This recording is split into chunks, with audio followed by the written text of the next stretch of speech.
In 1987, a girl named Kirsty opened a Pandora's box and had a devil of a time trying to get it closed again. Yes, after enough time that the movie is almost as old as me, because I was born in 85, there's a new sequel, not a sequel, a remake of the Clive Barker classic about pleasure, pain, demons, angels, and lots of blood and chains. And surprisingly, this was a really good remake. I mean, clearly the people in Hollywood are listening to the fans, because the original director and creator of this franchise is producer of this remake with Bruckheimer as the director. And together they created something amazing. First off, it's not about it is about a family. It's about a troubled girl and her brother and their friends.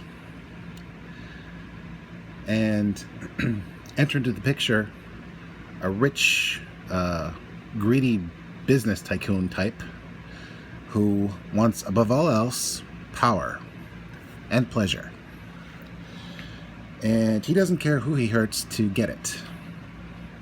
So, through various circumstances, the box comes into the possession of the troubled girl, and all heck breaks loose.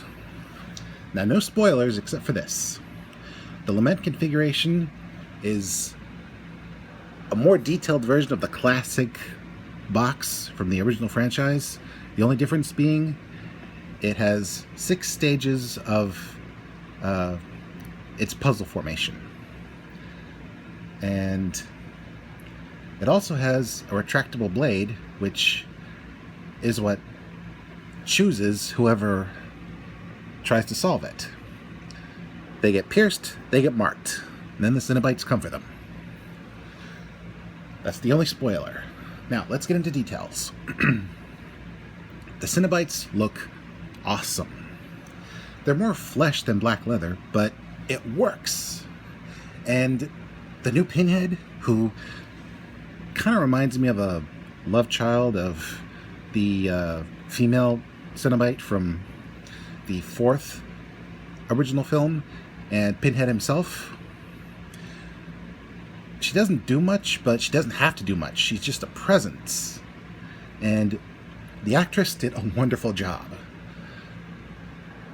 This Pinhead is on par with the original.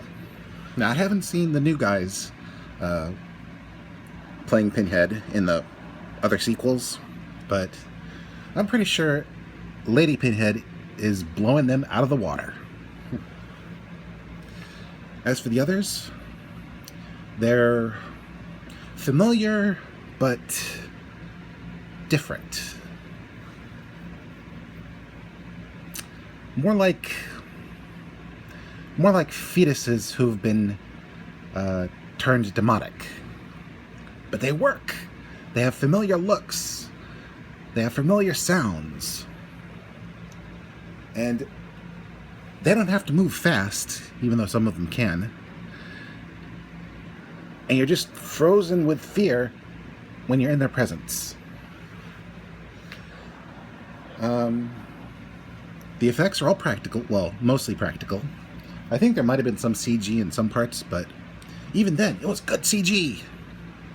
And honestly, I couldn't tell what was practical and what wasn't. Well, I could tell what was practical, but I couldn't tell what wasn't. I know, I'm double speaking over here. But I'm excited about this remake. I mean, it's good. It's worthy of the original. It's worthy of sequels. Not the later sequels, mind you, but the early sequels, like 2, 3, 4, 5, maybe 6. Anyway, the human characters, they feel like they came out of grody 80s grindhouse flick, but not in a cartoony way, in a believable way. They're very relatable. And when they start going down, you actually feel bad for them. Relationships lost, loved ones torn away and torn apart. And you want to see the plan of the main character come to fruition. But you know, the Cenobites are going to ask for something that she doesn't want to give. And when some of the characters reveal something about themselves, it's believable yet still unbelievable. You wish that other characters were lying, but really they weren't. And that's what makes these characters so human and so relatable. Because what would you do in their position?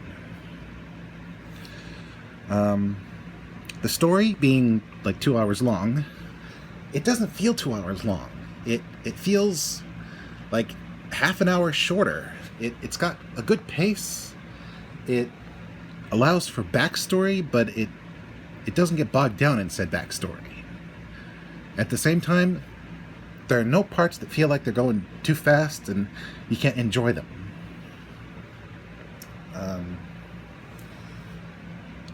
Basically, it takes the best parts of the original films and adds more detail and more flavor. This should have been an in-theaters movie. It was that good. But I'm glad I was able to enjoy it at home, in my room, on my computer, with subtitles.